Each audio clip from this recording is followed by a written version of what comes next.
बिस्मिल्लाहिर्रहमानिर्रहीम। अस्सलाम वालेकुम दोस्तों, मैं प्रोफेसर तनवीर सादिक अपने चैनल इन्फोटेली में आपको खुश आमदीद कहता हूँ। एकेडमिक चैनल है जिसमें इंफॉर्मेटिव, हिस्टोरिकल और मोटिवेशनल बातें होती हैं। आज का लेक्चर मोटिवेशनल भी समझ लें, हिस्टोरिकल भी समझ लें, बड़ा खूबसूरत है। मैं अमीर अब्दुल्ला न्याजी, न्याजी, टाइगर न्याजी, उसकी किताब बिट्रेयल ऑफ ईस्ट पाकिस्तान पढ़ रहा था। उसमें उसने डिस्कस किया है कि ईस्ट पाकिस्तान की जो शिकस्त थी उसमें फौज का कोई कसूर नहीं था। वो कमांडर था और उसने अपने सिपाहियों को जब कहा था कि हम आखिरी आदमी और आखिरी गोली तक लड़ेंगे, तो किसी एक सिपाही ने इनकार नहीं किया। हर एक ने कहा कि ठीक है, हम अपने वतन के लिए जान कुर्बान कर देंगे। कोई शख्स उससे भागा नहीं था।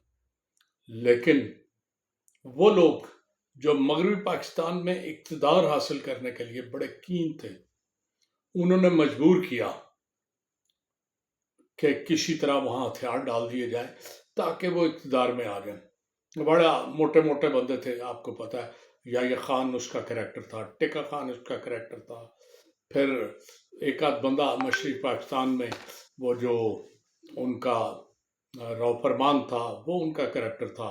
भुट्टो साहब इसके कैरेक्टर थे।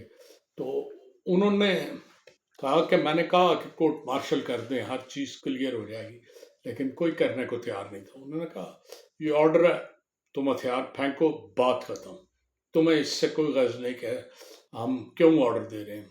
तो बहरहाल उस वक़्त उन्होंने बात करते हुए दुनिया के बेहतरीन जो जनरल थे उनकी बातें डिस्कस की।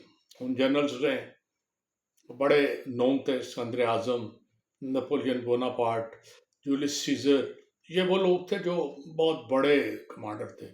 तो उनमें उन्होंने हनीबाल का जिक्र भी किया।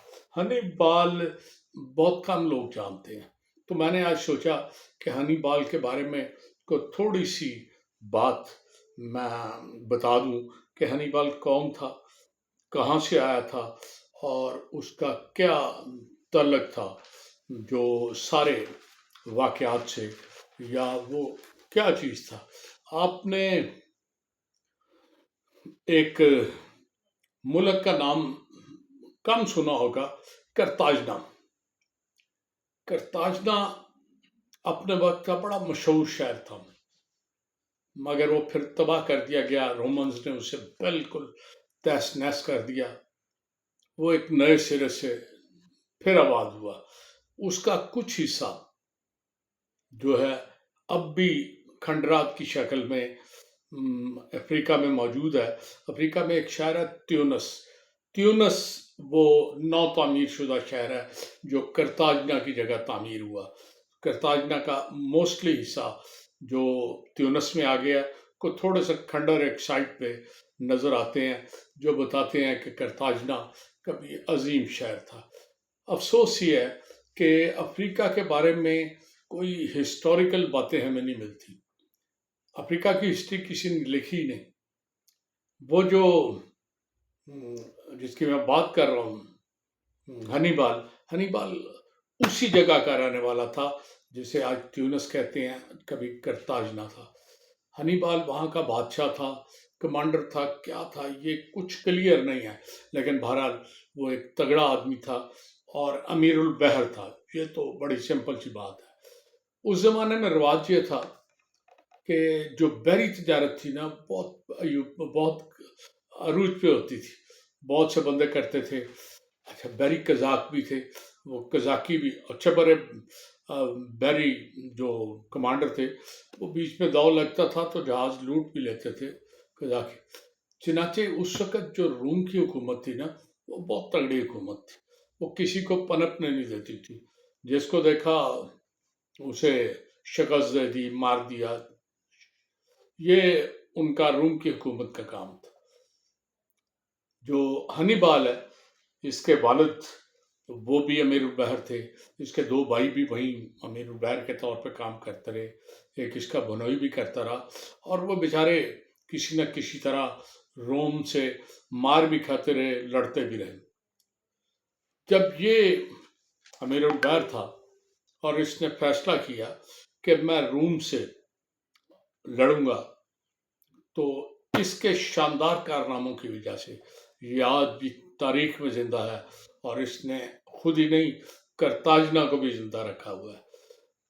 یہ عظیم سپوت اس نے کیا کیا کہ آپ اگر یورپ میں دیکھیں تو ایلپس کے پہاڑ، وہ ایک سلسلہ ہے، یورپ کا سب سے اونچا پہاڑی سلسلہ، جو تقریباً میرا خیال ہے 1200 کلومیٹر تک لمبا ہے۔ تو یہ 1200 کلومیٹر لمبا سلسلہ، سب سے اونچا سلسلہ، ایسا سلسلہ جہاں خوبصورت جھیلیں بھی ہیں، اور جو سارا سال برف سے ڈھکا رہتا ہے۔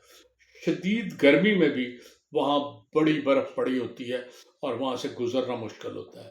یہ ایلپس کے پہاڑ جو ہے نا، یہ 9 ملکوں کو، تقریباً یورپ کے 9 ملکوں، ان میں فرانس بھی ہے، سوئٹزرلینڈ بھی ہے، اور بہت سے ملک ہیں جن کو ٹچ کرتا ہے ایلپس۔ یہ ہلال کی طرح کی شکل کا ہے۔ یہ مناکو، اٹلی، آسٹریا، جرمنی، کئی 9 ملکوں کو ٹچ کرتا ہے ایلپس کا پہاڑ۔ یہاں سے کراس کرنا عام حالات میں بھی عام آدمی کے لیے بڑا مشکل ہے۔ اب اس وقت جو ہے نا، رومن بڑے عروج پہ تھے، اور رومن سے ٹکر لینا چھوٹی بات نہیں تھی۔ اتفاق سے ہنیبال کی ان سے جھگڑا ہو گیا۔ اب ہنیبال ان سے لڑنا تھا تو کیا کرے؟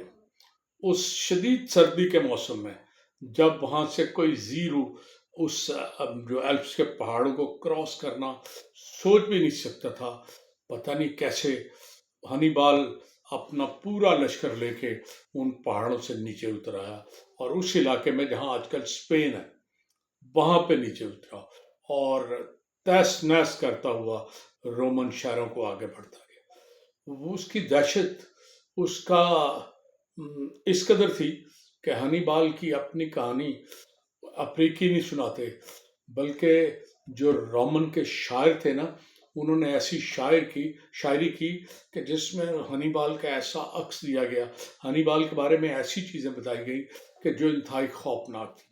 ہنیبال کے بارے میں مشہور ہے کہ مائیں اپنے بچوں کو ڈرانے کے لیے کہتے تھی کہ دروازے پہ ہنیبال ہے، چپ کر جاؤ، تو بچے سہم جایا کر رہے۔ اس قدر دہشت اس نے پھیلائی۔ ہنیبال نے بہت سے شہروں کو تہہ تہہ کر دیا، اور پھر پتہ یاب ہو کے اپنا واپس آ گیا۔ اس کا اپنی ایک دہشت تھی، ایک اپنا سٹیٹس تھا۔ ہنیبال بڑا جنرل تھا، لیکن بہرحال شکست اور فتح ہر بندے کے پاس ہوتی ہے۔ ایک آخری جنگ جو اس نے زما کی، زما ایک جگہ ہے جو آج کل تونسیا کے نام سے جانی جاتی ہے، وہیں افریقہ میں ایک جگہ ہے، وہاں پہ اس کی آخری جنگ ہوئی، اور بڑا مشہور وہ جو اسی سٹیٹس کا جنرل تھا، اس کا نام تھا میپیو اپرانیکس۔ یہ جو جنرل ہے نا، اس نے افریقہ میں قدم رکھے، اور وہاں زما کے مقام پر اس سے لڑائی کی، جو ہے ہنیبال سے۔ ہنیبال شکست کھا کے تیزی سے اپنے واپس چلا گیا اپنے شہر میں۔ 64 سال کی عمر تھی جب یہ مر رہا تھا، تو اس وقت اس نے کہا اپنے دوستوں سے کہ آج روم کی بائیں اور روم کے لوگ خوش ہو رہے ہوں گے کہ ایک ملعون سے، ایک خطرناک آدمی سے، ایک ڈراؤنے آدمی سے وہ آج انہیں نجات مل جائے گی کہ وہ اس دنیا کو چھوڑ کر چلا جائے گا۔ تو زما کی جنگ 202 قبل مسیح میں لڑی گئی، جس میں اسے شکست ہوئی، لیکن بہرحال وہ جب تک زندہ رہا سوائے اس شکست کے، اس نے رومیوں کا جینا مشکل رکھا، اور دنیا ایک بڑے جرنیل کو آج تک بڑے اچھے لفظوں میں یاد کرتی ہے۔ اس کے اپنے ملک کی کوئی تاریخ نہیں، لیکن وہ ساری تاریخ جو متصل تھی، جو اس کے خلاف تھی، وہ ساری بھی اس بات کی گواہی دیتی ہے کہ ہنیبال ایک بڑا جرنیل تھا، بڑا جنگجو تھا اور ایک عظیم سپہ سالار تھا۔ اجازت چاہوں گا، بہت بہت شکریہ جی، اللہ حافظ۔